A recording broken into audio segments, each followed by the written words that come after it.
50. Here we go. So, yes, welcome back, everyone. It is NewMutator, and I'm joined with a few special guests, a few people that decided to join me for no reason at all, just to say hello and I don't know, help me help me cast these games. This is game 4 in the finals match between Ratking and Giant Killer General. So I guess I'll introduce everyone one at a time. So we have Giant Killer General in the game. Yo. We also have Eastwind. What up? And Flatline's here. Why, hello there. And we have Sormiron, of course. Yeah. Who's joined me on a couple of other occasions. I think Honky might be here. Honky, are you here? Yep. Okay, Honky I think is here. Okay, so so that's gonna be it. That's several people in this game. But yeah, so hi, how's it going, guys? Good. Welcome to Tourney versus GKG, game 1. Oh, is it Thierry versus GK? I thought it was Ratking. But I guess I guess Thierry is like he's like the heavy hitter for Team Ratking. And I think, and Flatline, you mentioned before that Liger joined your guys' team like at the last second.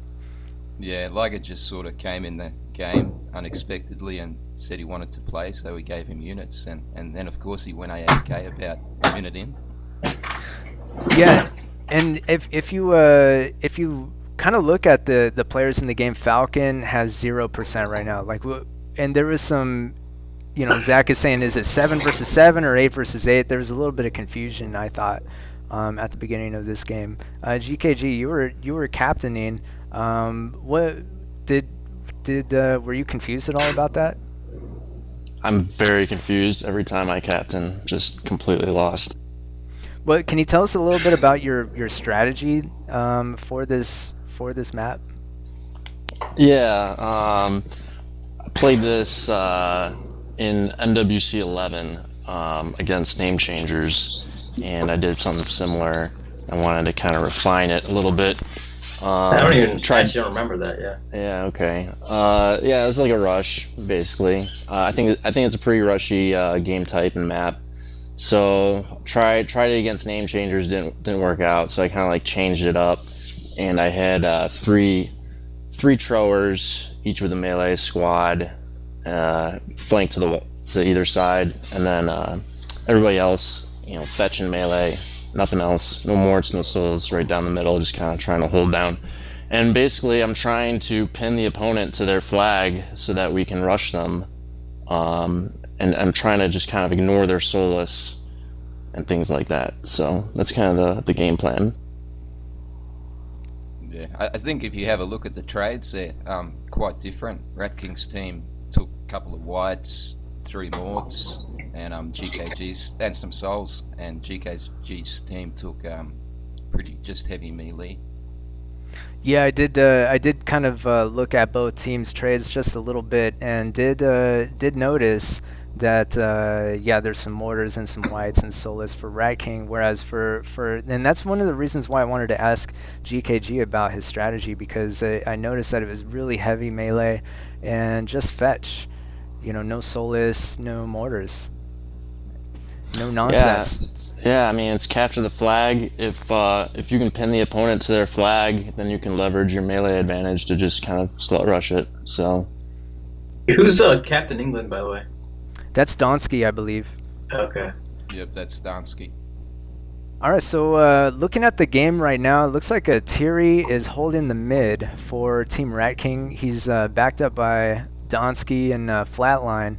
And I think Drunken has kind of a soulless pack that's kind of drifting towards drifting towards the GKG team side of the map here, and it is capture the flag, in case you were wondering. In the backfield for GKG, there's he's got some melee, just kind of running around scouting things out. He's got a Tro scouting things out, looking at that flag.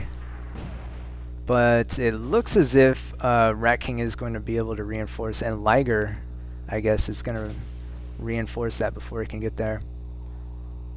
And then in the west, looks like Thierry's trying to move in on Genghis Khan in the west.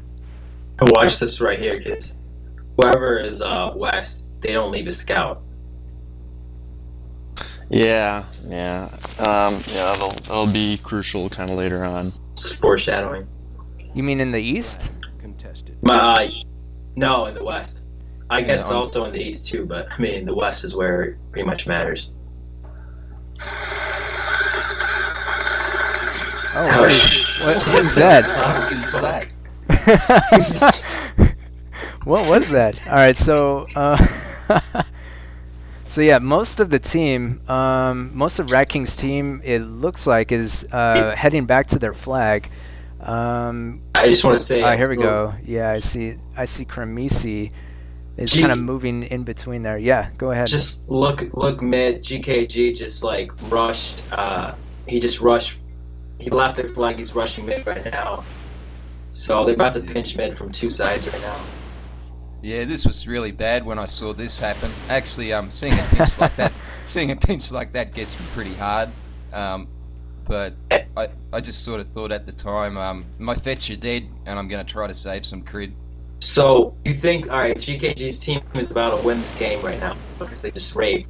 But then if you look past, they left no scout, so Kremisi just like is about to do the shit right now. Yeah, I was gonna say Kremisi just kind of slipped through. Yeah, pretty much. You know, there was this southern force, you know, with Gecko, and then that mid force, and Kremisi just kind of slipped on through this area here.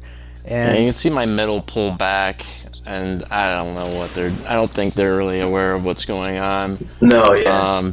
They were delayed too in that rush mid too, so.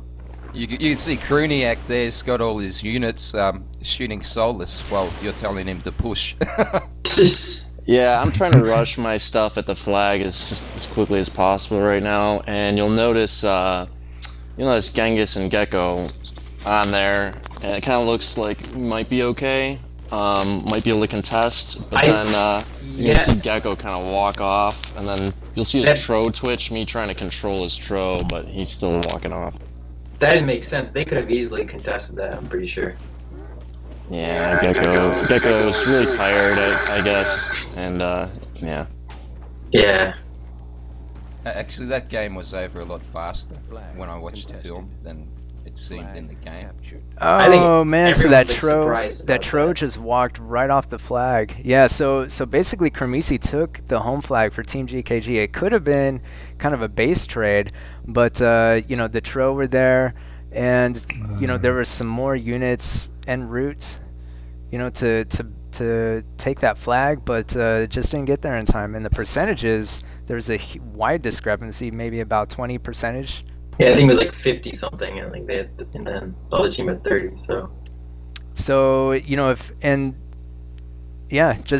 they just needed those Tro to contest for just a few more seconds. Well, yeah, I mean, we made quite a few mistakes. The middle was really slow in pushing. Like, usually when I'm trying to set up a rush, I'll tell the guys, like, hey, start pushing, because, like, 30 seconds a minute from now, we're going to, like, do the rush. I want them to start pushing first. So you'll see me, you know, say push, and they don't really push. And also, they're getting distracted by by Ratking's team's Soulless, when the Soulless don't even matter. Yeah, you could just ignore them completely, which is just, you know, you'll see a lot of, you know, just inexperience or guys just not having a good day, or just not as intelligent of a player, just get caught up in those kind of silly mistakes. They don't really think of those things. So well, the other possibility could be that somebody is just looking for some easy kills. You know, they just want to get some ratio hunters, I guess. There you go. That could be another possibility. I doubt that, but yeah, it's possible. So, I mean, if you had to blame somebody for that, who would you blame? I gotta take responsibility as a captain, no matter what happens. It's always my fault. I guess that's the. I think the game. I think the game. At the end there, if GKG's team kept contesting, it would have been a base trade for sure, and then the game would have been really, really interesting to see what happened from there. but they just got out of it. They're strange. Yeah, it's unfortunate that something like that occurred, especially seeing as I mean, those two Tro by themselves could have done a lot of damage to this flag force, you know. I think they would. I think GK's team would have won. I mean, if they had just contested it, for sure. Even if they threw those Tro away, and I keep saying they, but I was on the team also.